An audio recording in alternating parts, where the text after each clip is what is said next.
गौरी पुत्र गणेश भगवान की जय।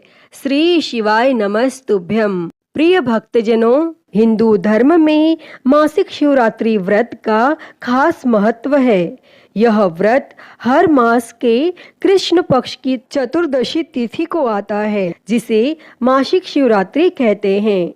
इस दिन देवों के देव महादेव की पूजा की जाती है और धार्मिक मान्यताओं के अनुसार इस दिन विधि पूर्वक भगवान शिव जी की पूजा करने और व्रत रखने से मनचाहे फल की प्राप्ति होती है। और इस दिन भगवान शिव को बेलपत्र, पुष्प, धूप, दीप और भोग अर्पित करने के बाद शिव मंत्रों का जप किया जाता है। और इसके साथ ही मासिक शिवरात्रि का व्रत बिना कथा सुने या पढ़े अधूरा माना जाता है। इस दिन कथा पढ़ना या सुनना बेहद शुभ माना जाता है और कथा पढ़ने और सुनने के बाद ही व्रत का पूर्ण फल प्राप्त होता है। इससे भगवान भोलेनाथ अत्यंत प्रसन्न होते हैं। तो भक्तजनों, आज हम इस वीडियो में मासिक शिवरात्रि की व्रत कथा को सुनेंगे। तो आप सभी भक्तजन पूरी श्रद्धा से, ध्यान पूर्वक और प्रसन्न चित्त मन से भगवान भोलेनाथ के श्री कमल चरणों का ध्यान करते हुए इस कथा को सुनिए। तो सभी प्रेम से बोलिए, श्री उमापति महादेव की जय, सर्व देवी देवता की जय। धार्मिक पौराणिक कथा के अनुसार चित्रभानु नामक एक शिकारी था। वह जानवरों की हत्या करके अपने परिवार को पालता था। वह एक साहूकार का कर्जदार था, लेकिन साहूकार का ऋण समय पर न चुका सका। इसीलिए क्रोधित होकर साहूकार ने शिकारी को शिव मठ में बंदी बना लिया। संयोग से उस दिन शिवरात्रि थी और शिकारी ध्यान मग्न होकर शिव संबंधी धार्मिक बातें सुनता रहा और चतुर्दशी को उसने शिवरात्रि व्रत की कथा भी सुनी। फिर शाम होते ही साहूकार ने उसे अपने पास बुलाया और ऋण चुकाने के विषय में बात की। तब शिकारी अगले दिन सारा ऋण लौटा देने का वचन देकर बंधन से छूट गया और अपनी दिनचर्या की भांति वह जंगल में शिकार के लिए निकला। लेकिन दिन भर बंदी गृह में रहने के कारण भूख प्यास से व्याकुल था। शिकार खोजता हुआ वह बहुत दूर निकल गया और जब अंधकार हो गया तो उसने विचार किया कि रात जंगल में ही बितानी पड़ेगी और वह वन के एक तालाब के किनारे एक बेल के पेड़ पर चढ़कर रात बिताने का इंतजार करने लगा। और उस विल्व वृक्ष के नीचे शिवलिंग था जो विल्व पत्रों से ढका हुआ था। तब शिकारी को उसका पता नहीं चला और वह पड़ाव बनाते समय उसने जो टहनियां तोड़ी वे संयोग से शिवलिंग पर गिरती चली गईं और इस प्रकार दिन भर भूखे प्यासे शिकारी का व्रत भी हो गया और शिवलिंग पर बिल्व पत्र भी चढ़ गए। और एक प्रहर रात्रि बीत जाने पर एक गर्भिणी हिरणी तालाब पर पानी पीने पहुंची। तब शिकारी ने धनुष पर तीर चढ़ाकर ज्यों ही प्रत्यंचा खींची। हिरणी बोली, मैं गर्भिणी हूँ, शीघ्र ही प्रसव करूंगी। तुम एक साथ दो जीवों की हत्या करोगे, जो ठीक नहीं है। मैं बच्चे को जन्म देकर शीघ्र ही तुम्हारे समक्ष प्रस्तुत हो जाऊंगी, तब तुम मार लेना। और शिकारी ने प्रत्यंचा ढीली कर दी और हिरणी जंगली झाड़ियों में लुप्त हो गई। और प्रत्यंचा चढ़ाने और ढीली करने के वक्त कुछ बिल्व पत्र अनायासी टूटकर शिवलिंग पर गिर गए और इस प्रकार उससे अनजाने में ही प्रथम पहर का पूजन भी संपन्न हो गया। फिर कुछ ही देर बाद एक और हिरणी उधर से निकली। शिकारी की प्रसन्नता का ठिकाना न रहा और समीप आने पर उसने धनुष पर बाण चढ़ाया। तब उसे देख हिरणी ने विनम्रता पूर्वक निवेदन किया, हे शिकारी, मैं थोड़ी देर पहले ऋतु से निवृत्त हुई हूँ, कामातुर विरहिणी हूँ, अपने प्रिय की खोज में भटक रही हूँ। मैं अपने पति से मिलकर शीघ्र ही तुम्हारे पास आ जाऊंगी। तब शिकारी ने उसे भी जाने दिया और 2 बार शिकार को खोकर उसका माथा ठनका। वह चिंता में पड़ गया और रात्रि का आखिरी पहर बीत रहा था। इस बार भी धनुष से लगकर कुछ बेलपत्र शिवलिंग पर जा गिरे तथा दूसरे प्रहर की पूजन भी संपन्न हो गई। तभी एक अन्य हिरणी अपने बच्चों के साथ उधर से निकली और शिकारी के लिए वह स्वर्णिम अवसर था। उसने धनुष पर तीर चढ़ाने में देर नहीं लगाई। वह तीर छोड़ने ही वाला था कि हिरणी बोली, हे शिकारी, मैं इन बच्चों को इनके पिता के हवाले करके लौट आऊंगी। इस समय मुझे मत मारो। तब यह सुन शिकारी हंसा और बोला, सामने आए शिकार को छोड़ दूं? मैं ऐसा मूर्ख नहीं। इससे पहले मैं 2 बार अपना शिकार खो चुका हूँ। मेरे बच्चे भूख प्यास से व्यग्र हो रहे होंगे। तब उत्तर में हिरणी ने फिर कहा, जैसे तुम्हें अपने बच्चों की ममता सता रही है, ठीक वैसे ही मुझे भी। हे शिकारी, मेरा विश्वास करो, मैं इन्हें इनके पिता के पास छोड़कर तुरंत लौटने की प्रतिज्ञा करती हूँ। और हिरणी का दुख भरा स्वर सुनकर शिकारी को उस पर दया आ गई और उसने उस मृगी को भी जाने दिया। और शिकार के अभाव में तथा भूख प्यास से व्याकुल शिकारी अनजाने में ही बेल वृक्ष पर बैठा बेलपत्र तोड़ तोड़ कर नीचे फेंकता जा रहा था और पौ फटने हुई तो एक हष्ट पुष्ट मृग उसी रास्ते पर आया। तब शिकारी ने सोच लिया कि इसका शिकार वह अवश्य करेगा और शिकारी की तनी प्रत्यंचा देखकर मृग विनीत स्वर में बोला, हे शिकारी, यदि तुमने मुझसे पूर्व आने वाली 3 मृगियों तथा छोटे छोटे बच्चों को मार डाला है तो मुझे भी मारने में विलंब न करो, ताकि मुझे उनके वियोग में एक क्षण भी दुख न सहना पड़े। मैं उन हिरणियों का पति हूँ। यदि तुमने उन्हें जीवन दान दिया है तो मुझे भी कुछ क्षण का जीवन देने की कृपा करो। मैं उनसे मिलकर तुम्हारे समक्ष उपस्थित हो जाऊंगा। और मृग की यह बात सुनते ही शिकारी के सामने पूरी रात का घटना चक्र घूम गया। उसने सारी कथा मृग को सुना दी। तब मृग ने कहा, मेरी 3 पत्नियां जिस प्रकार प्रतिज्ञाबद्ध होकर गई हैं, मेरी मृत्यु से अपने धर्म का पालन नहीं कर पाएंगी। अतः जैसे तुमने उन्हें विश्वास पात्र मानकर छोड़ा है, वैसे ही मुझे भी जाने दो।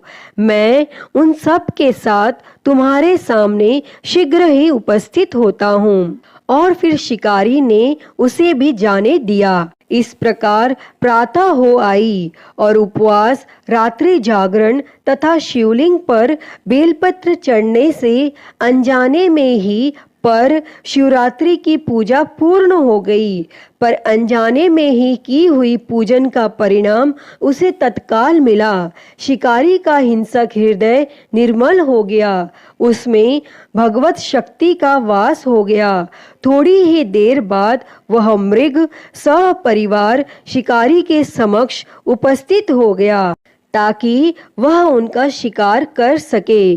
किंतु जंगली पशुओं की ऐसी सत्यता, सात्विकता एवं सामूहिक प्रेम भावना देखकर शिकारी को बड़ी ग्लानि हुई। उसने मृग परिवार को जीवन दान दे दिया और अनजाने में शिवरात्रि के व्रत का पालन करने पर शिकारी को मोक्ष और शिवलोक की प्राप्ति हुई। अतः हे भगवान भोलेनाथ जी, जैसी कृपा आपने उस शिकारी पर करी, वैसी ही कृपा इस कथा को कहते, सुनते और हुंकारा भरते पर सदैव करना। तो प्रेम से बोलिए भगवान भोलेनाथ की जय, माता पार्वती की जय। प्रिय भक्तजनों, आइए अब सुनते हैं सभी मनोकामनाओं को पूरी करने वाली अगली कथा। तो आप सभी प्रेम से बोलिए श्री उमापति शंकर भगवान की जय, सर्वदेवी देवता की जय। एक समय की बात है, एक गांव में भगवान शिव जी का परम भक्त एक ब्राह्मण रहता था। वह ब्राह्मण जब तक रोज सुबह ब्रह्म मुहूर्त में उठकर नित्य कर्मों से निवृत्त होने के पश्चात भगवान शंकर का पूजन नहीं कर लेते थे, तब तक उन्हें चैन नहीं पड़ता था और जो कुछ भी दान दक्षिणा में आ जाता उसी से वह ब्राह्मण अपना गुजारा करते थे। और दयालु इतने थे कि जब भी कोई जरूरतमंद मिल जाता तो अपनी क्षमता के अनुसार उसकी सेवा जरूर करते थे। और इस कारण शिवजी के परम भक्त ब्राह्मण देवता गरीबी का जीवन व्यतीत कर रहे थे। और ब्राह्मण की इस दानी प्रवृत्ति से उनकी पत्नी उनसे चिढ़ती तो थी, किंतु उनकी भक्ति परायणता को देख उनसे अत्यधिक प्रेम करती थी। इसीलिए वह कभी भी उनका अपमान नहीं करती थी और साथ ही अपनी जरूरत का धन वह आस पड़ोस में मजदूरी करके जुटा लेती थी। एक समय ऐसा आया जब मंदिर में दान दक्षिणा कम आने लगी, जिससे उन पंडित जी को आर्थिक तंगी का सामना करना पड़ा और घर की मूल आवश्यकताओं की पूर्ति नहीं होने के कारण ब्राह्मणी दुखी रहने लगी। और इसी तरह दिन बीतने लगे। एक दिन महाशिवरात्रि का दिन आया और उस दिन भी पंडित जी हमेशा की तरह ब्रह्म मुहूर्त में उठकर नित्य कर्मों से निवृत्त होने के लिए नदी की ओर चल दिए। संयोग से उस समय उस राह से पार्वती जी और शिव जी गुजर रहे थे। तब अचानक से पार्वती जी की नजर उस ब्राह्मण पर पड़ी और आज पंडित जी महाशिवरात्रि को लेकर इतने उत्साहित नहीं थे जितने कि अक्सर हुआ करते थे। और तब पार्वती जी को बात समझते देर नहीं लगी और उन्होंने भगवान शिव जी से कहा, हे भगवान, यह ब्राह्मण देवता प्रतिदिन आपकी उपासना करते हैं, फिर भी आपको इसकी चिंता नहीं है। और पार्वती जी की बात सुनकर शिवजी बोले, देवी, अपने भक्तों की चिंता मैं नहीं करूँगा तो कौन करेगा। तब पार्वती जी बोली, तो हे महादेव, आपने अब तक इसकी सहायता क्यों नहीं की। तब शिवजी बोले, देवी, आप निश्चिंत रहिए, अब तक उसने जितने बिल्व पत्र शिवलिंग पर चढ़ाए हैं वही बिल्व पत्र आज रात्रि में उसे धनपति बना देगा। और यह बातचीत करके पार्वती जी और शिवजी तो चल दिए, किंतु संयोग तो देखिए, उसी समय उस राह में एक व्यापारी गुजर रहा था और उसने छुपकर शिवजी और पार्वती जी का वार्तालाप सुन लिया। तब व्यापारी ने अपना दिमाग चलाया, अगर बिल्व पत्र से ब्राह्मण धनपति हो सकता है तो फिर मैं क्यों नहीं हो सकता। और यही सोच वह ब्राह्मण के घर पहुंच गया और ब्राह्मण से बोला, पंडित जी, आपने अब तक जितने भी बिल्व पत्र शिव पूजन में चढ़ाए हैं वह सब मुझे दे दीजिए और बदले में मैं आपको 100 स्वर्ण मुद्राएं दूंगा। तब पंडित जी ने अपनी पत्नी से पूछा तो वह बोली, पुण्य का दान ठीक तो नहीं है, किंतु अगर आपका मन करे तो दे दीजिए और हमें धन की जरूरत है, इसीलिए दे दीजिए। और तब पंडित जी ने सारे बिल्व पत्र बोरे में भरकर सेठ जी को दे दिए और बिल्व पत्रों का बोरा लेकर सेठ जी पहुंच गए मंदिर और शिवलिंग पर चढ़ाकर देखने लगे कि कब शिवजी कृपा करेंगे और कब वह और धनपति बन जाएगा।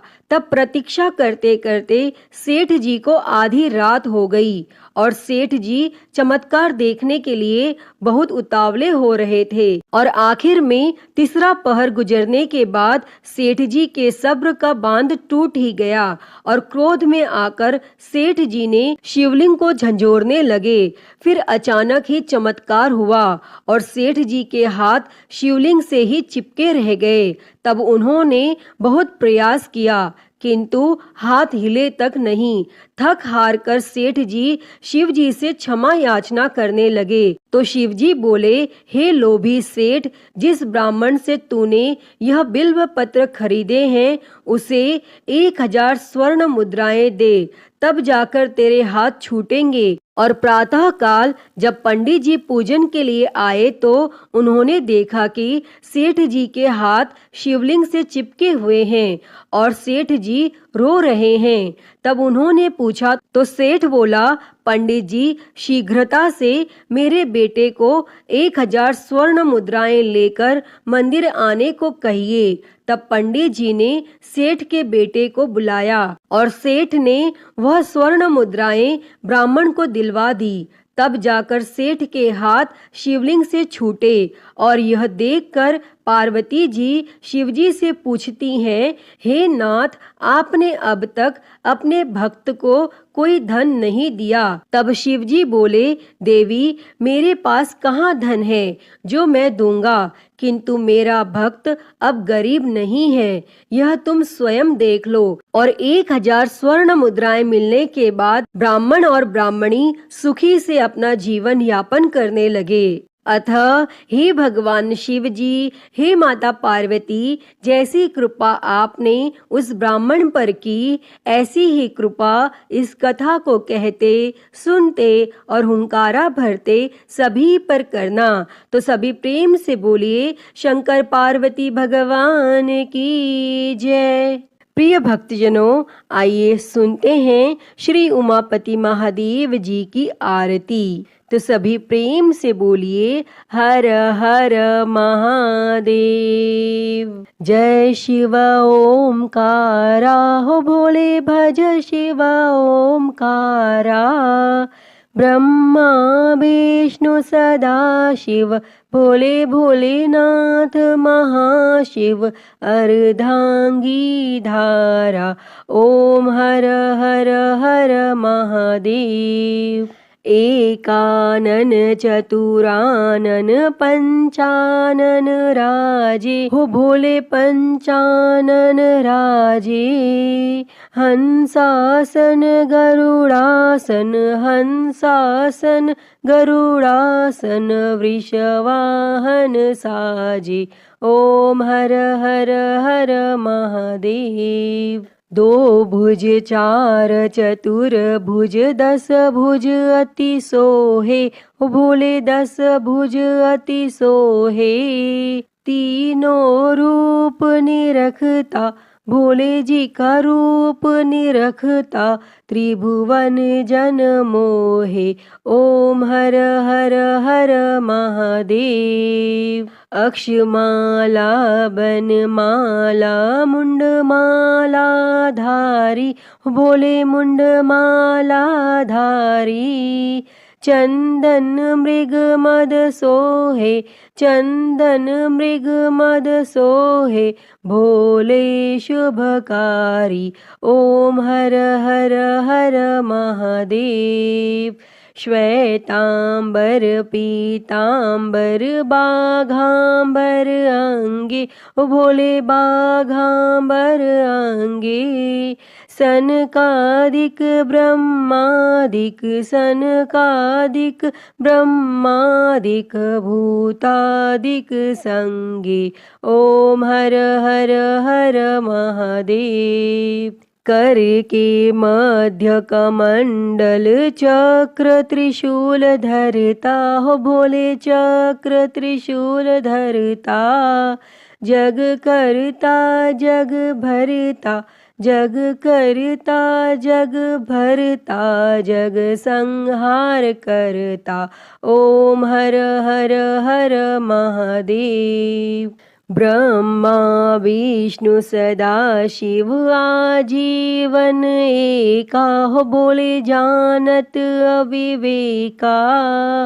प्रणव अक्षर के मध्य, ओम अक्षर के मध्य। ये तीनों एका, ओम हर हर हर महादेव। काशी में विश्वनाथ विराजे नंदी ब्रह्मचारी, हो बोले नंदी ब्रह्मचारी। नित उठ दर्शन पावत, रुचि रुचि भोग लगावत। महिमा अति भारी, ओम हर हर हर महादेव। त्रिगुण स्वामी जी की आरती जो कोई नर गावे, हो भोले जो कोई नर गावे। कहत शिवानंद स्वामी जपत हलाहल स्वामी, सुख संपत्ति पावे। ओम हर हर हर महादेव। जय शिव ओमकारा, हो भोले भज शिव ओमकारा। ब्रह्मा विष्णु सदा शिव, भोले भोलेनाथ महाशिव। अर्धांगी धारा, ओम हर हर हर महादेव। ओम हर हर हर महादेव।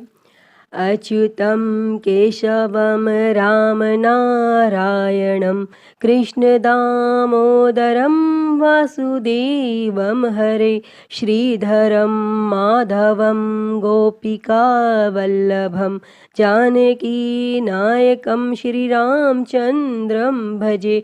हरे राम राम राम हरे हरे, हरे कृष्णा कृष्णा कृष्णा हरे हरे। हरे राम राम राम हरे हरे, हरे कृष्णा कृष्णा कृष्णा हरे हरे। बोलिए भगवान श्री रामचंद्र जी की जय। वृंदावन बिहारी लाल की जय। काशी विश्वनाथ महादेव की जय। श्री गणेश जी महाराज की जय। माँ भगवती की जय।